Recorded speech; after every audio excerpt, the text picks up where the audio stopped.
Hello and welcome back to another Warhammer 3 video we have for today. We got big news. We have the news for patch 6.2. Kind of a tease. It's coming out next week, so probably, next Friday I would assume.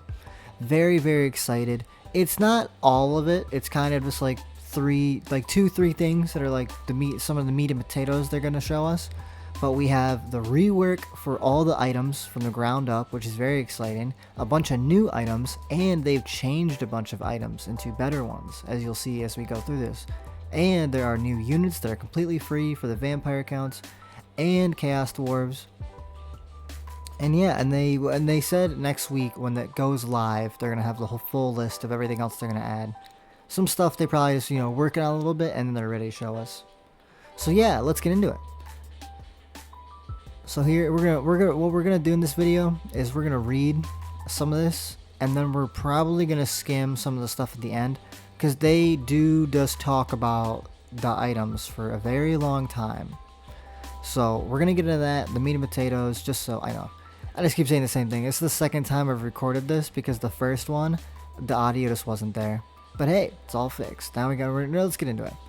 Alongside the item balancing changes we have on the horizon, the magic item rework that I'll be talking about today is a nice, pretty comprehensive effort from all of us on the team to unify our design approach to generic magic items across the entire game. It helped us build a consistent framework that ensures the item you get meet the expectations you have for it. It's a rarity. If it looks cool, it should feel cool when you use it in your loadouts. But why now? Well, since the release of our first entry in the series, magic items have generally been added in each major release, Warhammer 1 and 2 and so on, with some further additions made alongside with the release of new races, Bretonnia, Chaos Dwarfs, Two Kings, etc., which has many of you as no data experience, which haven't taken out enough duty to care to keep them updated. Additionally, while each iteration was always made the very best intentions, none of these iterations ever shared a balancing framework. Over the years, this has understandably caused a significant disparity between items and variety locales. We've had a particular problem with items appearing as one rarity, but being significantly stronger or weaker than rarities they were given, like 10% spell resistance for a rare item. What a bargain. So we got to work on the setting things in a more consistent order. So what have we done? Well, at the heart of our solution, it's a cost/budget matrix. Under the hood, items have always had what's called a uniqueness score, which each helps to determine what rarity the item should appear in and how commonly that item should drop. For example, an item that has between 0 and 29 uniqueness would appear as a common item. As part of this rework, we've weaponized this score to also derive our closest approximation of a true value of an item, treating it as a budget to spend on cost matrix, points for points on its effects. For example, we might take an item with a budget of 45 uniqueness, a decent common in our new ranges, and dole it out as follows: 15% fire resistance at 1.2 apiece equals 18. 8 bonus versus large at 3.5 points apiece equals 28. Total value 46. This is a very simple item with no modifiers or complex stats, but showcases the general idea that items should consummate power budget that is equated to how rare they are. Additionally, we have a variety of modifiers that take effect to apply these calculations, such as strong synergies applied at all units in force, excessive stacking, or a single stat which further affects the final score of the item. It's also very much our intent, as well as this new system, to give us a platform to effectively and more regularly iterate our existing colossal backlog of items, as well as ensures that we have the right tools in hands to balance the new magic items that we come to add in the future too. That's super good. That means they're going to add even more. When we design revisions of this nature, we've always looked at set goals to measure the effect of our changes. When you get your hands on the update itself in next week, we'd very much like to hear from you and how you feel we've met the standards. Again, guys, they love feedback. Give them as much feedback as you can, because they are one of the few companies, they might not act on every feedback, but they do clearly listen to it. So I gotta give them props for that. And here we're gonna continue now. Provide a strong guidelines for general item design with a little bit of wiggle room for special cases. While this aims to standardize our approach, it does not establish it as an iron rule that can't be broken. If an item ends up 10 to 50% outside the bounds of our rules, we're okay with it as long as it enhances your campaign. Super big, because they love to nerf units based on multiplayer, which, yes, I know people really like multiplayer and it does matter, but most people don't play it, so a lot of these nerfs seem ill-intentioned, and why would they do them in the first place? So them being like, oh, even if it breaks a little bit, as long as it enhances your campaigns, that's all that matters. Populate the item. We're going to continue now. Populate the item pool with all new effects. Plenty of effects have never been used in items before, such as generic sources of barrier or battle healing cap. Expanding the effect pool let us reduce the overlap of common choices and pushes the identity to each item even further. Make an item rarity translate with the item power level. Item rarity derives how commonly an item should appear as part of the random generation. Ideally, this means that the item that you see more rarely should generally be more interesting or at least more powerful. Reduce UX overload of item management, rising impact, and lower frequency of interaction.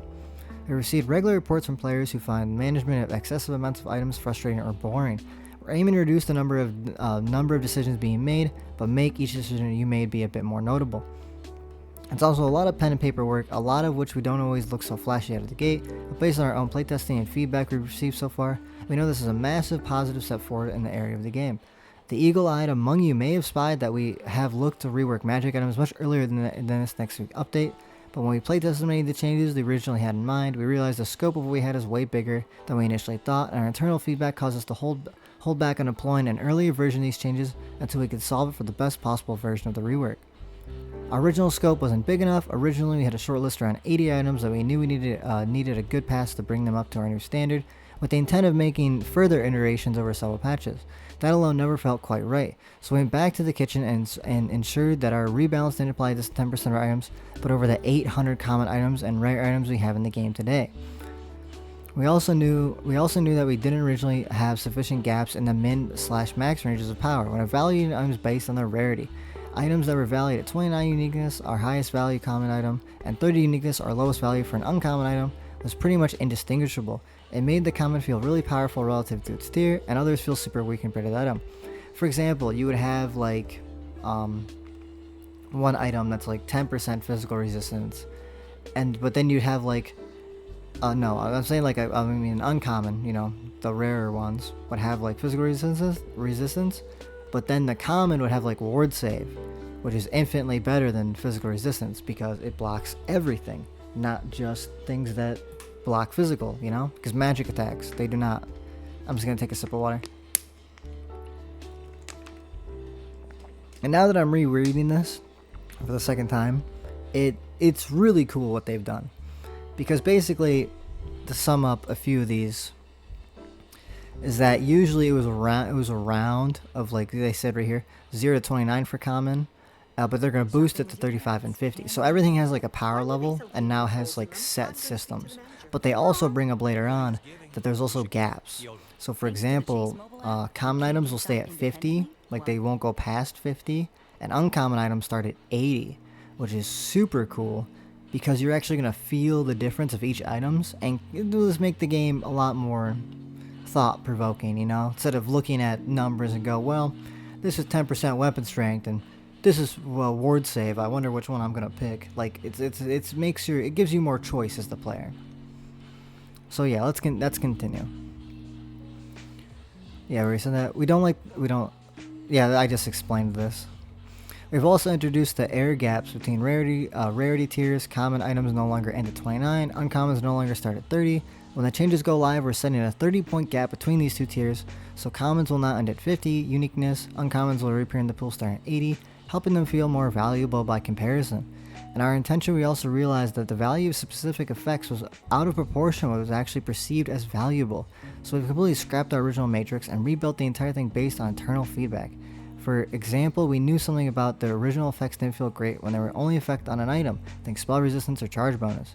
So we used to expand the budget and revise scoring matrix that we've now made sure these effects never stand alone unless they're being given an excessive amount, of course. Obviously they say of course here. Of course, there are certain items that were considered iconic, partially due to how powerful the effects are, that were brought too low by the balance adjustments. Since the initial version we playtested was revised to ensure that our new system applies status quo ethos. The changes we made previously an item for its tier, we also brought it down to an appropriate power level. No, my bad. I thought my OBS stopped. Status quo ethos, the changes that we made previously for an item for its powerfulest tier. I messed up that sentence. We had brought it down to an appropriate power level. By review, we've taken a hard stance, pushing the item up, instead helping the core of what made the certain item special firmly intact. So if an item was a common with the power level of rare, we've made it rare. If an item instead of finding itself no man's land, caught between categories, too strong for uncommon, too weak for rare, we push that item up, adding more to the stats and helping sit within its new tier. Okay, now we're getting to the meat and potatoes of this. But what if an item was rare previously but felt quite weak and truthfully was more like a common? There are some items we looked at and opted to make it a common, and some we opted to keep as rare, but given the rare's budget worth of stats, that's one little more vibe driven. Some item screams powerful by name. Description, so it went more like to be pushed up. It's pretty loose rule of thumb in the niche cases, but in general, if you like an item, it'll be at worst be rare, but it'll never be weaker. Sometimes I completely reworked if you felt they didn't quite have the legs in their current form, but this didn't affect many of the strong items, and it becomes the known love. Here's a look at the examples in the game. So I think that's really big. Real quick before we read the next to these, what they actually look like, is that you don't have to worry when the update comes out going, oh, that sucks, my favorite item or my favorite couple items to use in a campaign are now bumped to common and they're worse than they were before. What actually is good, even if it gets bumped down to common, because everything was raised. A common, basically take the idea of a common and throw it out of your head, because now they're probably going to be what uncommons were, and now, rare is going to be what uniques kind of were now. So yeah, let's look at this. Like Scroll of Stone, I get this all the time.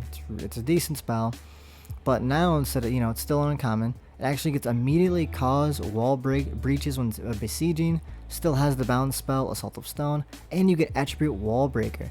So that's really good. That gives you a reason if you're trying to siege a lot of things and you don't have anything like any equipment. That's really good. Obsidian Lodestone, they did bring this up, that it's uncommon but only gives you 10%. It's okay. What it does now, it still gives you that 10%, so they're not taking anything away, but they're adding barrier hit points. Super big. Love the shields. I love Zinch just for that reason. So here we have the Sigmartar of the Son of, I don't know how to say that, you're going to have to let me know down below, chat. I'm going to butcher that word if I tried. But this was a rare. It was melee attack plus 8, bonus infantry plus 12.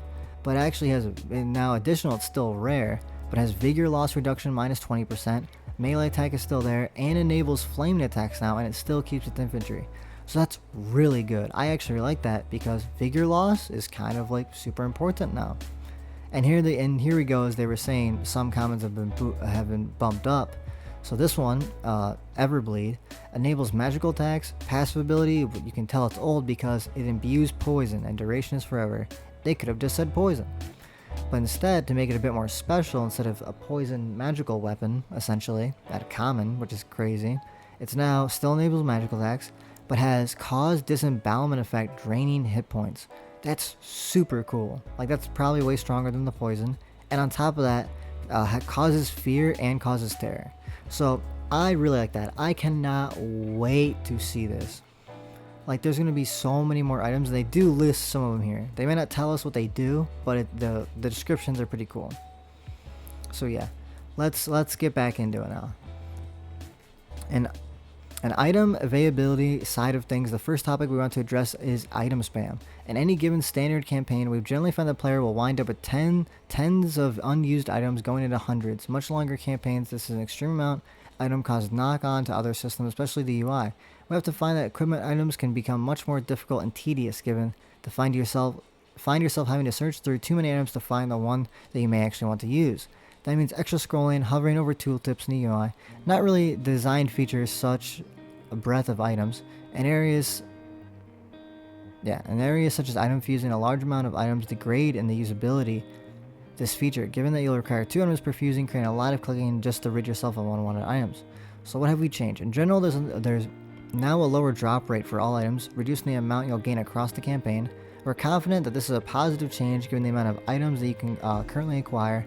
The drop rates are now a much more sensible level, which have been paired to our approach making items generally more powerful. Getting less items is the best balancing consideration we could look to make. So that's fine, because as you see here, they're all better now. So instead of getting like 10 things of Scroll of the Stone, being like, yeah, this is so useful, you get this. And now you can give it to all of your armies and they can besiege anything and just attrition them. Super good. I really like what they're doing. I'm going to take one sip of water though, chat. Lot of words today. And this is my second time recording this. Okay. So we were here. It was worth noting all item drop fancy checks words. It is worth noting that all item drop chance effects remain unchanged across the game. So Filet can still build your faction around becoming an item dropping machine if that's your style and if your faction choice makes that possible. We also moved to ensure that there are smarter and more player-centric item drops. This is a fancy way of saying that the items you receive in your campaign are now pseudo-random instead of true random. It's no secret that almost all games slightly modify outcomes to provide the best possible gameplay experience. We're entering this how the sausage gets made territory. So if you're here, made territory. So if you'd rather preserve the magic that game developed, maybe scroll a few lines. So yeah, we're gonna read a little bit of this, but it's really just them talking about how basically like right here, for example, it never really made much sense to turn 2 necklaces into a piece of armor, and equally so if you wanted to gain a specific type of item, the system we had wasn't really providing a reliable enough way to guarantee getting that. So what they're saying is it works, but not well enough. And what they're gonna do,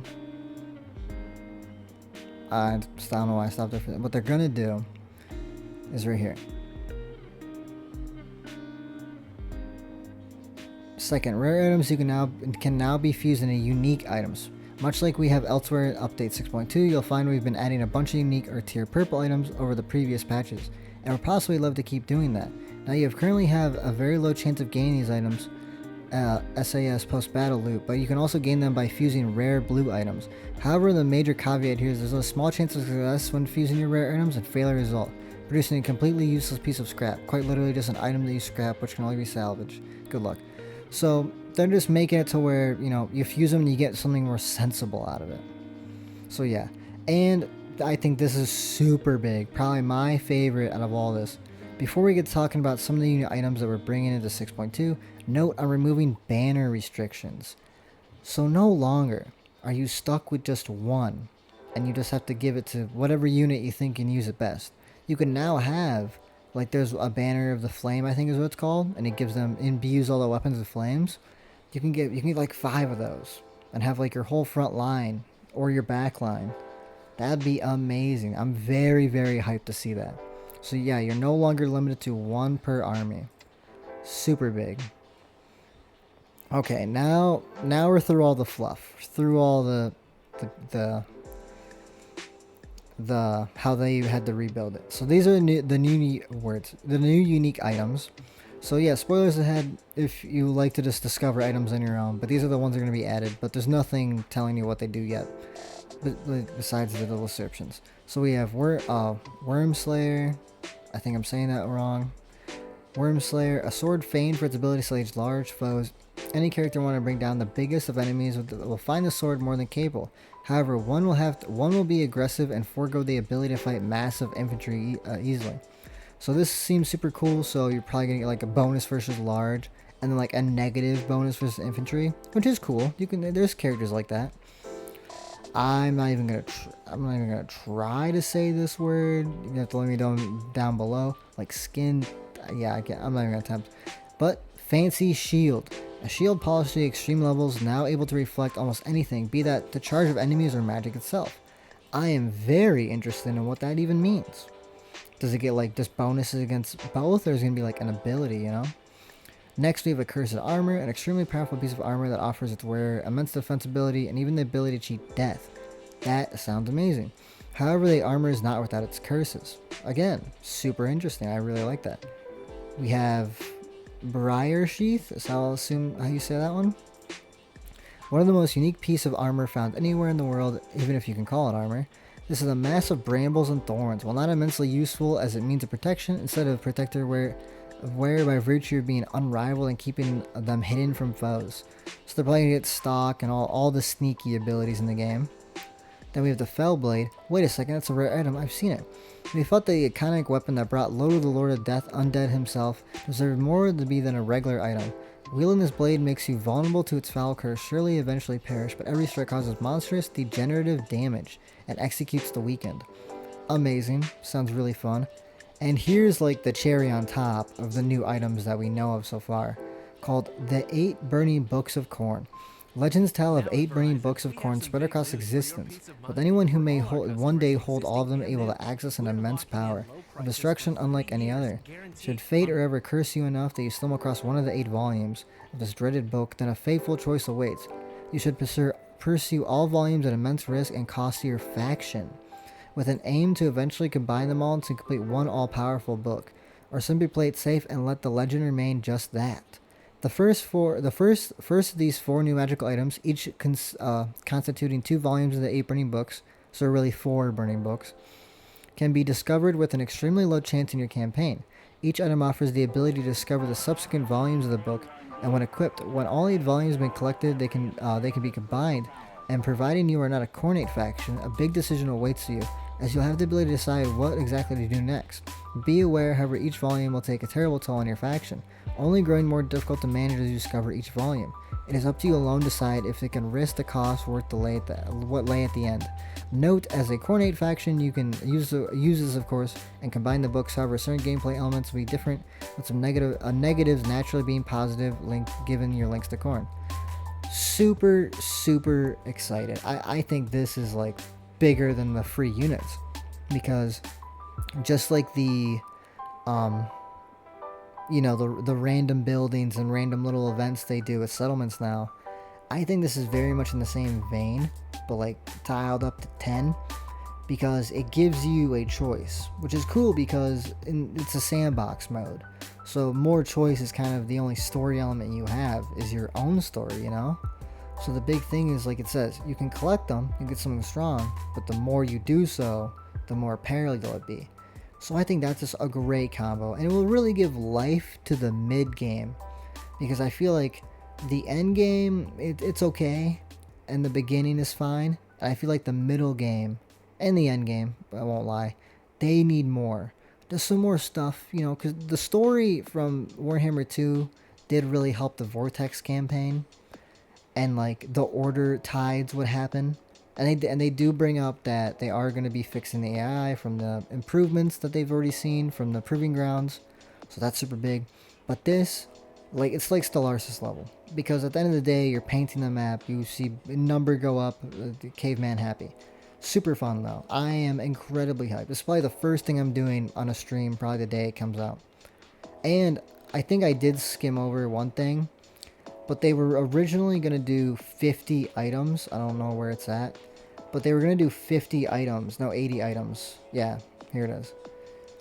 Yeah, they were going to do 80 items, but they knew they needed to bring up them to a new standard. So they wanted to do several patches, but they just decided to do one more and just rebalance them all. And they did over 800 common, uncommon, and rare items. That is insane. Like, I don't even know how long that video is going to be, dude. I'm going to have to collect every single item before the update comes out. Maybe we'll do a stream like that. That'd be fun. But okay, let's get into the free fun stuff that we're excited about. So there also these are going on the thumbnail. Best cards in the whole game. I need a mod that does all this. Look at this. It just says horse. They're like, well, we don't really have time to draw a horse. Technically they did. And this is great. 50% off. I like how they're selling it too. So yeah, also this. Don't look at the placeholders. Can't hurt you if you don't look. So we have the Hobgoblin. I should have set the factions. So I'm gonna say them right here. I'm dumb. So Hobgoblin Bolt Throwers for the Cast Dwarves. Cavalry Beware. Swanky. I don't even know what that means. A bit less rickety than the Goblin equivalent with better spelling, no less. Hobgoblin Bolt Throwers represent a uniquely accessible siege weapon for Chaos Dwarf factions, being the product of cunning Hobgoblin ingenuity rather than the work of Hellsmiths. These affordable engines are no bound by the usual capacity of restrictions for your faction. More accurate than their more haggard goblin counterparts, they're a perfect tool for cheaply fitting your secondary arms with some firepower while keeping the good stuff for your main force. Super excited. I played with so many mods, I thought this was already in the game. Like when I read this the first time, I'm like, huh? That just shows you how good the mod teams are for this game. And then we have Blood Knight's Sword and Shield. Infantry, you're in for a scare. Trading in their powerful lances for shorter blades, these terrifying cavalry has immense improved stand capability. staying capability, power, anti-infantry, profile, and hunger. They can mulch through near limitless amount of enemy infantry, slaking their thirst in the field of battle. This has come at a significant loss of performance versus other cavalry, making them a bit more niche and specialized against infantry cross-chain machine, suited for taking on low casualties again and again for a long campaign. That's all for me and the team today. We're really excited. Let's save that for last. But yeah, super excited. I don't play vampires, but free units are free units. How can you not be excited? And we're going to say their little goodbye now. That's all for me, and thanks for the team today. We're really excited for you to get your hands on this week update. Sit tight for these full notes and look forward to plenty more from us in the future. We'll naturally have plenty to learn from your new experiences with these changes, and we'll keep you updated for the improvements we look to make there. Again, give them feedback, as much feedback as you can. Yeah, it may not always be implemented, but at least they're going to read it. That's a lot more than other companies. And that's CA. They're you know what, they're changing for the better. That's all that matters. But yeah, I really like this. Super excited. I'm glad they have like quotation marks a release date a week from now, so Friday. But again, I think we're here. The eight Bernie books of Khorne. I really hope there's more items like this that are either in the coming update or the update next, you know, because this is it's the flavor of life. Spice is great. Just add more stuff to do other than fighting, because we love fighting. It's the whole point. It's Warhammer. In war there is war, so we like it a lot. But I think this is the best thing they could be doing. And I think you can definitely tell they wanted this out before the DLC, because it's all about Khorne. Like, you already know. They were thinking about it, like, oh, this is going to go great with the free campaign. Then like, well, boss, we might have to do over 800 items. Delay that, and now we're getting it. But hey, if it's delayed and it comes out good, that's better than it being bad and being rushed, you know? But yeah, thank you guys for listening in. I know it's a bit of a rough one. I had to record it twice. But yeah, I did bad OBS. But thank you guys for watching. It's really important to me. Thank you guys for all the subscription, likes. You got killed videos, and we do got better software. So here at Ghost Corp, we got more videos coming out very soon. And yeah, thank you so much, and let me know down below what you want to see in the future, and I will see you in the future.